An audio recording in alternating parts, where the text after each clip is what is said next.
सबसे पहले बड़े सवाल में क्यों टूटा डाउ कल, इतनी 500 पॉइंट की गिरावट की वजह क्या है और हम पर कितना असर पड़ेगा, ये जानना समझना जरूरी है। क्योंकि आजकल ग्लोबल संकेत हमने लेने शुरू किए तो अब कितने लेने वो जानेंगे समझेंगे। नंबर 1। नंबर 2, एफआईज की बिकवाली कल छोटी सी रही, कोई खास नहीं, 1500 करोड़ की नेट।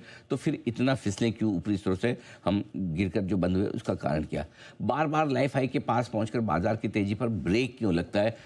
एकदम से उछलते क्यों नहीं, वापस नीचे क्यों आ जाते हैं? और आज फिर से सुस्त और हल्की कमजोरी के साथ शुरुआत के जो संकेत है, उसमें करना क्या है? खरीदना है या बेचना है?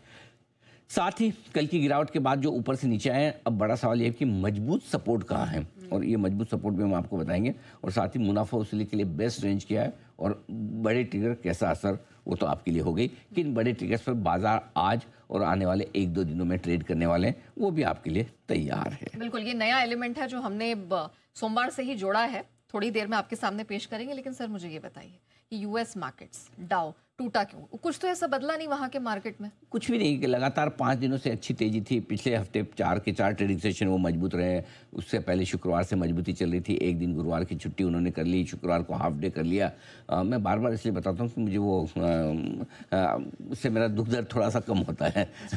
ठीक है, लेकिन कुल मिला के 5 दिनों की तेजी के बाद एक तरफा तेजी हुई है, इतनी बढ़िया तेजी हुई है, बड़ी तेजी हुई है। उसके बाद छोटा सा ब्रेक लगना स्वाभाविक था। उन्होंने ऐसे तो देखिए कि आप मुश्किल से 90 पॉइंट घटा है, तो कोई ऐसा नहीं कि बहुत ज़्यादा घट गया हो, तो थोड़ी प्रॉफिट बुकिंग आना स्वाभाविक है।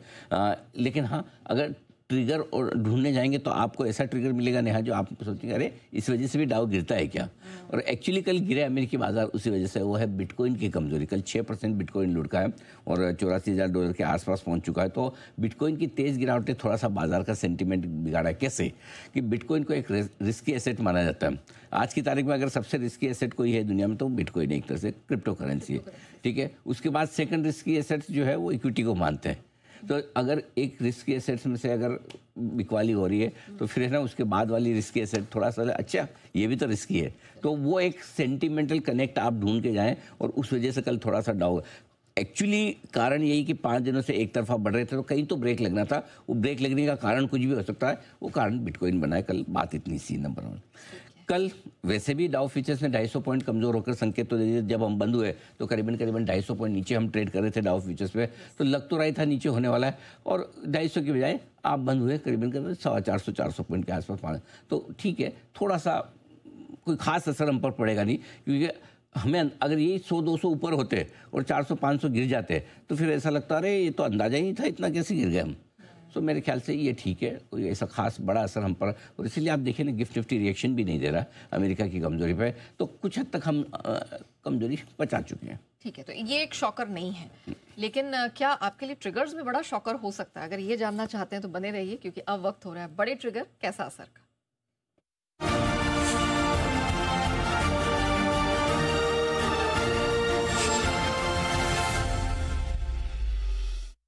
वो कौन से फैक्टर्स हैं जो हम पर इम्पैक्ट डालेंगे आज, कल, आने वाले दिनों में, या मे भी आने वाले कुछ हफ्तों में? सर बताएं। 4 बड़े ट्रिगर्स आज मैंने ढूंढे हैं। सबसे पहला तो नो डाउट कल और आज का रिपीट हो रहा हो, शायद कल भी होगा, वो है आरबीआई की पॉलिसी। 5 दिसंबर को जब तक पॉलिसी नहीं आती तब तक ये तो बड़े ट्रिगर के तौर पर रहेगा कि इस बार आरबीआई पॉलिसी में क्या कुछ करता है।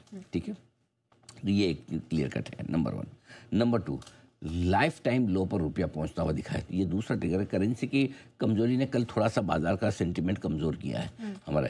तो एक ये ट्रिगर भी है कि रुपया 90 के आसपास टूटने के बाद यहाँ रुक जाता है, यहाँ 90 को वापस रिकवरी नहीं कर पाता। वो देखना बड़ा इंपॉर्टेंट होगा, क्योंकि एक साइकोलॉजिकल बड़ा मार्केट बड़ा लेवल भी है, और उस बड़े लेवल पे को तोड़ने के बाद रिकवरी आती है नहीं, या वो बेस ही हो गया कि 89.5 90 अब बेस हो गया, अब इससे तो मजबूत होंगे ही नहीं। तो ये अगले 1-2 दिनों में हमें देखना होगा। तो करेंसी एक ट्रिगर है। तीसरा ट्रिगर है, दिसंबर के महीने की शुरुआत हो चुकी है।